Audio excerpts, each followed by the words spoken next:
오늘의 말씀 열왕기상 12장 12절에서 20절 말씀입니다. 3일 만에 여로보암과 모든 백성이 르호보암에게 나왔으니 이는 왕이 명령하여 이르기를 3일 만에 내게로 다시 오라 하였습니다. 왕이 포악한 말로 백성에게 대답할세 노인의 자문을 버리고 어린 사람들의 자문을 따라 그들에게 말하여 이르되 내 아버지는 너희의 멍에를 무겁게 하였으나 나는 너희의 멍에를 더욱 무겁게 할지라. 내 아버지는 채찍으로 너희를 징계하였으나 나는 전갈 채찍으로 너희를 징치하리라 하니라. 왕이 이같이 백성의 말을 듣지 아니하였으니 이 일은 여호와께로 말미암아 난 것이라. 여호와께서 전에 실로 사람 아히야로 느밧의 아들 여로보암에게 하신 말씀을 이루게 하심이더라. 온 이스라엘이 자기들의 말을 왕이 듣지 아니함을 보고 왕에게 대답하여 이르되 우리가 다윗과 무슨 관계가 있느냐? 이새의 아들에게서 받을 유산이 없도다. 이스라엘아, 너희의 장막으로 돌아가라. 다윗이여, 이제 너는 내 집이나 돌아보라 하고 이스라엘이 그 장막으로 돌아가니라. 그러나 유다 성읍들에 사는 이스라엘 자손에게는 르호보암이 그들의 왕이 되었더라. 르호보암 왕이 역군의 감독 아도람을 보냈더니 온 이스라엘이 그를 돌로 쳐 죽인지라. 르호보암 왕이 급히 수레에 올라 예루살렘으로 도망하였더라. 이에 이스라엘이 다윗의 집을 배반하여 오늘까지 이르렀더라. 온 이스라엘이 여로보암이 돌아왔다 함을 듣고 사람을 보내 그를 공회로 청하여 온 이스라엘의 왕으로 삼았으니 유다 지파 외에는 다윗의 집을 따르는 자가 없음이라. 어제의 본문에서 보았듯이 르호보암은 무엇이 좋은 길일지 무엇이 나쁜 길일지 비교 대조하며 살펴볼 충분한 시간과 여유가 있었습니다. 강제 노역을 이제는 거두어 달라는 백성들의 요구에 르호보암은 선왕을 모셨던 지혜로운 노인들의 충고를 듣고 그 요구를 받아들일 수도 있었고, 또 함께 자란 소년들의 이 트렌드를 따르는, 새로운 트렌드를 따르는 그런 충고를 듣고 백성들의 요구를 거절할 수도 있었습니다. 르호보암은 분명히 자신이 선택할 수 있었고 또 그의 선택에 따른 책임이 있었지요. 그런데 다음에 이 말씀 때문에 지금까지의 이 공식이 좀 무너지는 것 같아 보입니다. 15절에 왕이 이같이 백성의 말을 듣지 아니하였으니 이 일은 여호와께로 말미암아 난 것이라. 여호와께서 전에 실로 사람 아히야로 느밧의 아들 여로보암에게 하신 말씀을 이루게 하심이더라. 르호보암이 노인들의 말을 듣지 않고 어린 사람들의 자문을 따른 것은 여호와께로부터 말미암은 것이라는 겁니다. 그리고 그 이유는 하나님께서 아히야를 통하여서 하신 그 말씀을 이루시기 위함이라는 겁니다. 정말로 결과적으로 이 사건 이후에 이스라엘은 분열하게 되었고 떨어져 나간 지파들은 다윗 왕조를 버리고 여로보암을 그들의 왕으로 삼았습니다. 20절 온 이스라엘이 여로보암이 돌아왔다 함을 듣고 사람을 보내 그를 공회로 청하여 온 이스라엘의 왕으로 삼았으니 유다 지파 외에는 다윗의 집을 따르는 자가 없으니라.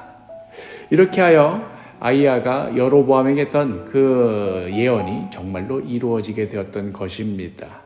그러면 이제 우리는 이렇게 묻고 싶어집니다. 결국 르호보암이 백성의 요청을 거절하고 이로 인해서 나라가 분열되고 여로보암이 북이스라엘의 왕이 되고 하는 이 모든 사건들이 하나님께로부터 말미암은 것이라면, 그렇다면 사실은 이건 르호보암에게 책임이 있었다라고 할 수 없는 것 아닌가. 애초부터 르호보암에게는 노인들의 말을 따라서 백성들의 요구를 들어줄 그런 자유가 없던 건 아닌가. 어차피 하나님 말씀대로 이루어질 것이라면 르호보암에게 두어진 이 두 선택권은 무슨 의미가 있는가 하는 이런 질문들입니다. 하나님의 주권이냐 아니면 인간의 자유의지냐, 이 둘을 가지고 기독교 오랜 역사 동안 많은 논쟁이 있었지요.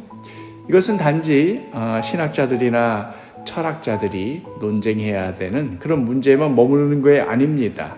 우리들이 실제 신앙생활을 하는 데 있어서도 종종 부딪히게 되는 문제이기도 합니다. 우리는 때로는 기도하면서 주님께 이렇게 말하지요. 주님 뜻대로 이루시옵소서. 어떤 길이든 주님께서 신어주시면 제가 그대로 순종하겠습니다. 이렇게 어떤 의미에서 보자면 나의 선택권을 하나님께 내어드리는 그런 기도를 올리곤 합니다. 어떤 의미에서는 물론 진짜 그 마음의 중심까지 살펴봐야 되는 문제겠지만 그냥 어떤 의미에서는 주님 앞에 겸손함을 나타내는 것이기도 하지만 또 다른 의미에서는 일종의 책임을 회피하는 것이기도 합니다. 이 문제에 있어서는 내가 선택한 것이 아닙니다. 이것은 하나님께서 선택하신 것이니 하나님이 책임지셔야 하는 겁니다 하고 이제까지 기도했던 것, 또 그 기도 후에 그리하여 선택했던 그 길을 걸어가는 데 있어서 앞으로 벌어질 모든 일들에 대해 일종의 하나님께 책임을 떠넘기는 겁니다. 나는 분명 하나님께 이렇게 선택권을 넘겨드렸는데 그런데 어떻게 그래서 그 길을 선택한 건데 이 길을 가는 중에 어떻게 이런 일이 벌어질 수 있는가? 왜 하나님이 선택하시고는 하나님이 책임 안 지시느냐 하는 식으로 항의하는 것이지요. 이것은 사실 이런 모습은 겸손함을 가장한 비겁함이라고 할 수 있겠습니다. 이 같은 상황을 다른 걸로 바꿔서 우리 결혼을 예로 들어서 한번 생각해 봅시다.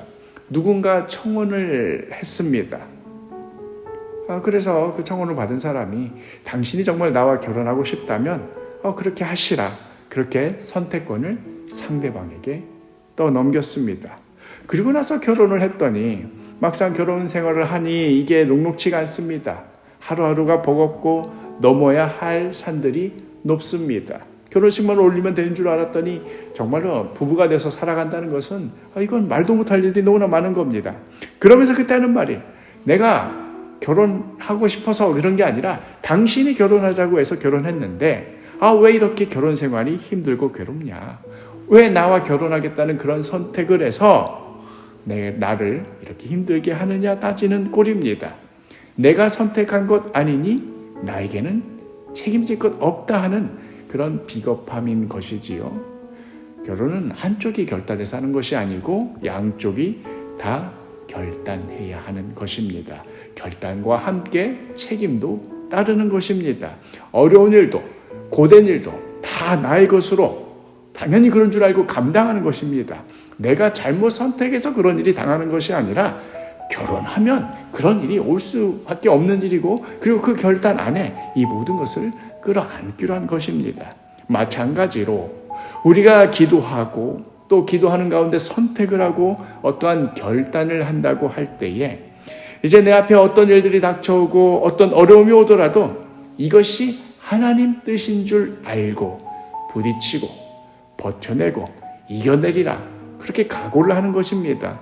어떠한 어려움과 아픔이 있어도 그 안에 틀림없이 하나님의 뜻이 있다. 하나님께서 역사하신다. 신뢰하는 겁니다.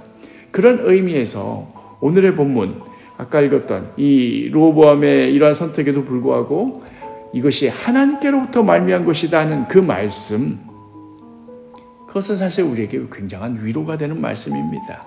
우리의 잘못된 선택과 우리의 어그러짐과 우리의 실패에도 불구하고 그 위에서도 여전히 하나님께서 역사하시며 하나님께서 이끌어 가신다 하는 그 소망을 보여주는 것입니다.